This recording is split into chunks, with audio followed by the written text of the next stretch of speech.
Hello. स्वागत है आप सभी का आज के लेक्चर में, क्योंकि ये हमारे इस चैप्टर का लास्ट लेक्चर होगा। ठीक है, तो लास्ट पॉइंट पे हम लोग चले गए हैं। तो आज के लेक्चर में हम लोग देखेंगे इलेक्ट्रोमेरिक इफेक्ट इलेक्ट्रोमेरिक इफेक्ट के बारे में जानेंगे। तो इलेक्ट्रोमेरिक इफेक्ट एक्चुअल में होता क्या है ये देखेंगे। तो पहले तो आप समझ लो कि इलेक्ट्रोमेरिक इफेक्ट जो होता है ये एक टेम्पररी इफेक्ट होता है ना। This is a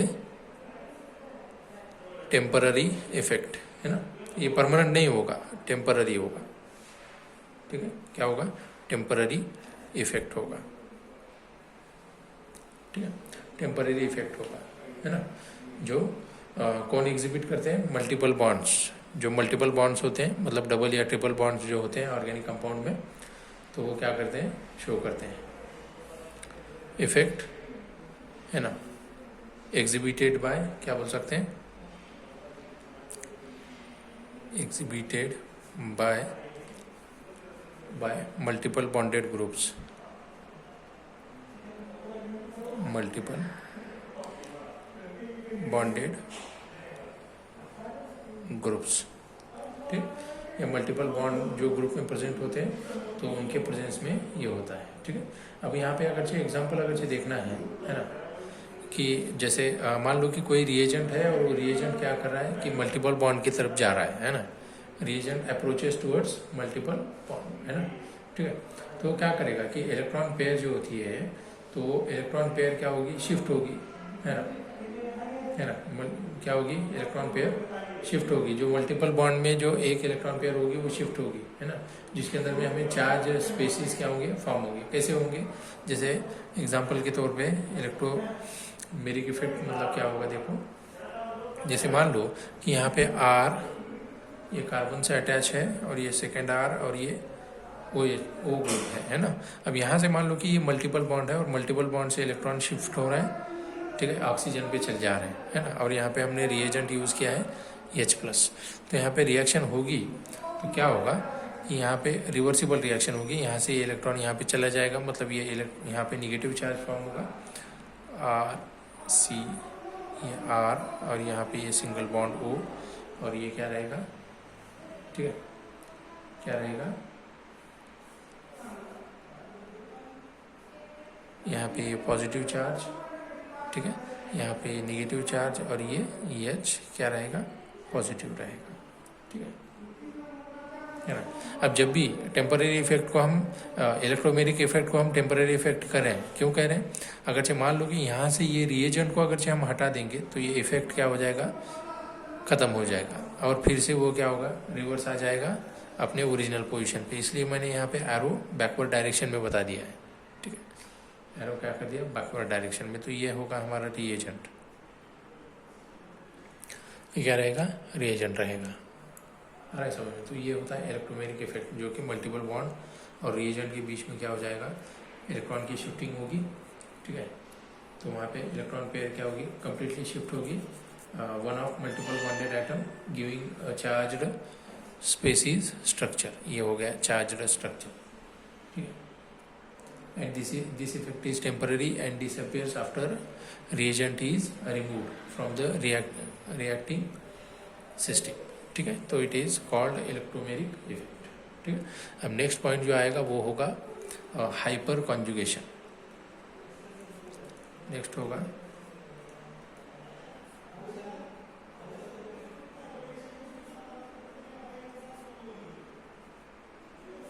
hyper conjugation, है ना। अब हाइपर कॉन्जुगेशन ये परमानेंट इफेक्ट होता है बच्चों। क्या होता है? परमानेंट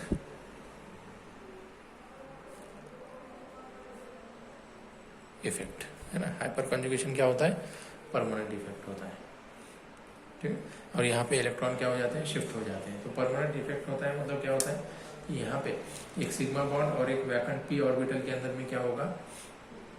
यहाँ पे बॉन्डिंग होगी, सिग्मा बॉन्ड और वैकेंट p ऑर्बिटल, मतलब जहाँ पे इलेक्ट्रॉन नहीं रहेंगे। जैसे मान लो कि यहाँ पे हाइपर कॉन्जुगेशन के लिए मैं एग्जांपल बता देता हूँ।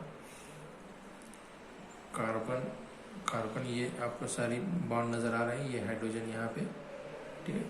और ये कार्बन है लेकिन इसके ऊपर में वैकेंट पी ऑर्बिटल है, जैसे ये कार्बोकेटायन है, जैसे मैंने आपको स्ट्रक्चर बताया था कार्बोकेटायन का, ये स्ट्रक्चर नंबर 1 है मान लो, ठीक है। यहाँ पे कार्बन स्ट्रक्चर यहाँ पे दूसरा निकाल दें, ठीक है। तो यहाँ पे देखेंगे हम लोग, ये डबल बॉन्ड, ये सी और ये सिंगल सिंगल बॉन्ड, तो यहाँ पे ये स्ट्रक्चर नंबर क्या रहेगा, सेकेंड। और ये स्ट्रक्चर थर्ड भी निकाल देंगे हम लोग, तो कैसे होगा, कार्बन, ये हाइड्रोजन, ये कार्बन और यहाँ पे सिंगल बॉन्ड, ठीक है। और यहाँ पे दे सकते हैं हम लोग ये इलेक्ट्रॉन, ये स्ट्रक्चर कौन सा रहेगा, third. Species stabilised by hyperconjugation. तो यहाँ पे मान लो एक एग्जांपल देखेंगे, और मान लो कि हमने एक इथाइल कैटायन लिया है। Let us consider the example of ethyl cation. Ethyl cation, अब इथाइल कैटायन के अंदर में अगर देखें तो यहाँ पे CH3, CH2, ये O है ना। अब यहाँ पे क्या होगा कि ये जो पॉजिटिव चार्ज होगा, पॉजिटिवली चार्ज कार्बन एटम जो नज़र आ रहा है ना, तो वो क्या होगा, इसके अंदर में एम्प्टी पी ऑर्बिटल रहेगा। ये कार्बन में क्या रहेगा, एम्प्टी पी ऑर्बिटल रहेगा, है ना। जो एडजेसेंट मिथाइल ग्रुप को क्या करेगा, वो अटैच होगा। ये एडजेसेंट मिथाइल ग्रुप यहाँ पे है ना, इसे अटैच होगा, है ना, that is alpha methyl group, ये है ना। ये अगर ये पहला कार्बन क्या रहेगा, अल्फा। अब इसके साइड में अगर जो होता तो हम उसको बीटा कहते हैं। अल्फा मिथाइल ग्रुप है ना, ये इसके साथ में अलाइनमेंट पे है, ठीक है, विथ पी ऑर्बिटल। तो यहाँ पे सिग्मा इलेक्ट्रॉन जो होते हैं कार्बन हाइड्रोजन के, तो डीलोकलाइज होंगे और किसके साथ में चल जाएंगे, पी ऑर्बिटल के साथ में वो शेयर हो जाएंगे। तो वहाँ पे क्या होगा, स्टेबलाइज्ड कार्बोकेटायन फॉर्म हो जाएगा। स्टेबलाइज्ड कार्बोकेटायन क्या होगा, फॉर्म होगा।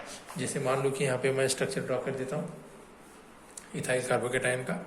तो ये कार्बन सेंटर, ठीक है, और ये दूसरा कार्बन, यहाँ पे कार्बन सेंटर आपको नज़र आ रहा है, और ये कार्बन सेंटर है मान लो, ठीक है। यहाँ पे ये मिथाइल ग्रुप है हमारा, तो ये हाइड्रोजन, ठीक है, और ये दूसरा हाइड्रोजन, ये डॉटेड फॉर्म में हमने बता दिया। और यहाँ पे एक हाइड्रोजन है हमारा, ठीक है। तो ये ऐसा लोब है हमारा, और ये सेकंड कार्बन, ये एक इलेक्ट्रॉन, ये वैकेंट रहेगा, ये हाइड्रोजन, और ये एक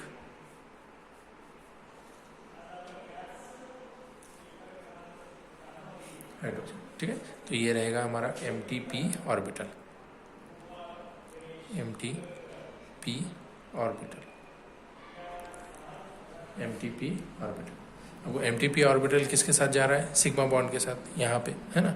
तो यहाँ पे जो बॉन्डिंग फॉर्म होगी इन दोनों के बीच, MTP ऑर्बिटल और एडजेसेंट कार्बन हाइड्रोजन बॉन्ड की जो इलेक्ट्रॉन है उनके अंदर में, तो इसको बोलेंगे हम लोग hyper conjugation in methyl carbocation, sorry ethyl carbocation के अंदर में, है ना। हाइपर कॉन्जुगेशन मतलब क्या होता है, अल्फा और सिग्मा और पाई बॉन्ड कॉन्जुगेशन में होते हैं, है ना। जैसे मान लो कि यहाँ पे और एक एग्जांपल देखें नीचे, आपको अच्छे से और समझ में आएगा। जैसे मान लो कि ये कार्बन है, कार्बन के साथ में ये लगा दिया हमने हाइड्रोजन, ठीक है, और उसी के साइड वाला कार्बन जो है यहाँ पे हम ये हाइड्रोजन लगा देते हैं, और इसके ऊपर में ये पॉजिटिव चार्ज रहेगा, ठीक है। तो यहाँ से ये वाले इलेक्ट्रॉन्स कहाँ चल जाएंगे, यहाँ पे आएंगे, तो ये सिंगल से कन्वर्ट किस में होगा, डबल में हो जाएगा। तो ये कार्बोकेटायन यहाँ पे पॉजिटिव चार्ज आएगा, ठीक है। जैसे ये मैं बता रहा हूँ आपको, हाइड्रोजन, कार्बन, हाइड्रोजन, यहाँ पे जो हाइड्रोजन था उसके तो इलेक्ट्रॉन डबल बॉन्ड में कन्वर्ट हो गए, इसलिए पॉजिटिव चार्ज यहाँ पे बनेगा हमारा डबल बॉन्ड, और ये कार्बन, ये हाइड्रोजन, ठीक है, ओके। ये स्ट्रक्चर नंबर 1 है मान लो, ये स्ट्रक्चर नंबर ये 2 है, तो यहाँ पे स्ट्रक्चर नंबर 3 भी हम निकाल सकते हैं। अब क्या होगा, अब ये इलेक्ट्रॉन का हो गया, ठीक है। तो अब क्या होगा, अब ये इलेक्ट्रॉन अगर देता है कौन से, ये वाला कार्बन हाइड्रोजन यहाँ पे, है ना, ठीक है। तो क्या होगा, अब थर्ड स्ट्रक्चर देखेंगे हम लोग, ये H है ना, यहाँ पे पॉजिटिव चार्ज, कार्बन, हाइड्रोजन, ये हाइड्रोजन, और ये कार्बन, हाइड्रोजन, और ये हाइड्रोजन, ठीक है।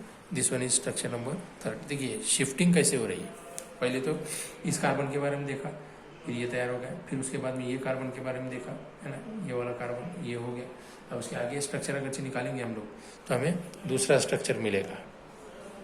हाँ, अब यहाँ पे स्टेबिलिटी की अगर से हम बात करें, है ना, तो स्टेबिलिटी की बात करें तो हम देख सकते हैं, लेकिन उससे पहले हमें स्ट्रक्चर नंबर 4 भी देखना है, ठीक है। तो स्ट्रक्चर नंबर 4 अगर से देखेंगे बच्चों आप लोग तो आपको समझ में आएगा, ये स्ट्रक्चर नंबर 4, ठीक है। तो यहाँ पे हमने ये कार्बन हाइड्रोजन वाला बॉन्ड क्या किया, शिफ्ट करा दिया, तो ये है ना, ये 4th स्ट्रक्चर बन गया। यहाँ पे कार्बन पे हाइड्रोजन पे पॉजिटिव चार्ज आ गया, तो इसी वजह से हाइपर कॉन्जुगेशन को, यहाँ पे बॉन्ड तो नहीं है लेकिन इलेक्ट्रॉन तो शिफ्ट हो रहा है, तो इसलिए हाइपर कॉन्जुगेशन को और एक कॉन्सेप्ट में नाम क्या दिया जाता है, नो बॉन्ड रेजोनेंस कहते हैं। क्या बोलते हैं उसको, नो बॉन्ड रेजोनेंस। जितने more number of conjugate structures, है ना, जितने मोर नंबर ऑफ है ना रेजोनेंस स्ट्रक्चर, उतना स्टेबिलिटी ज़्यादा। जितने more number of carbon hydrogen centre ज़्यादा, उतना क्या होगा, सब्स्टिट्यूएंट ज़्यादा, उतना स्टेबिलिटी ज़्यादा। मतलब यहाँ पे हम हाइपर कॉन्जुगेशन के अंदर में स्टेबिलिटी ऑर्डर जो देंगे हाइपर कॉन्जुगेशन में, तो वो देंगे टर्शरी, फिर आएगा सेकेंडरी, फिर आएगा कौन सा रहेगा, प्राइमरी, फिर क्या रहेगा, प्राइमरी, ठीक है।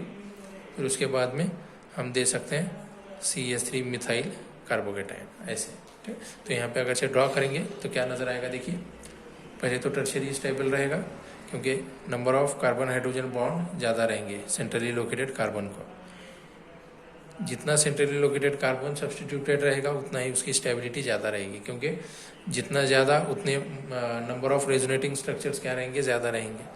जैसे CH3 CH CH3 और यहाँ पे ये कार्बोकेटाइन, ये सेकेंडरी हो गया। अब इसी के साथ साथ हम प्राइमरी भी बना सकते हैं, ठीक है। फिर उसके साथ साथ क्या लिख सकते हैं, यहाँ पे CH3 भी लिख सकते हैं, है ना। तो ये स्टेबिलिटी ऑर्डर है हाइपर कॉन्जुगेशन की। जितना रेजोनेटिंग स्ट्रक्चर ज़्यादा, हाइपर कॉन्जुगेटिंग स्ट्रक्चर, है ना, उतना ही क्या होगा, स्टेबिलिटी ज़्यादा रहेगी, ठीक है। तो ये होता है हाइपर कॉन्जुगेशन, ठीक है। तो आज के लेक्चर में हम लोग यहीं पे स्टॉप करेंगे, और ये आज हमारे चैप्टर क्या हो गया, फिनिश हो गया है ना। Basic principles of organic chemistry को हमने आज क्लियर कर दिया है बच्चों, ठीक है। तो अब आगे हम नेक्स्ट चैप्टर्स को कंटिन्यू करेंगे। बेसिक प्रिंसिपल्स ऑफ केमिस्ट्री आज के चैप्टर में हम यहाँ पे फिनिश कर दे रहे हैं। ये हमारा लास्ट पॉइंट था। इसके बाद में हम लोग एक्सरसाइज देखेंगे, फिर उसके बाद नए चैप्टर को स्टार्ट करेंगे, ठीक है। Till then take care and good bye.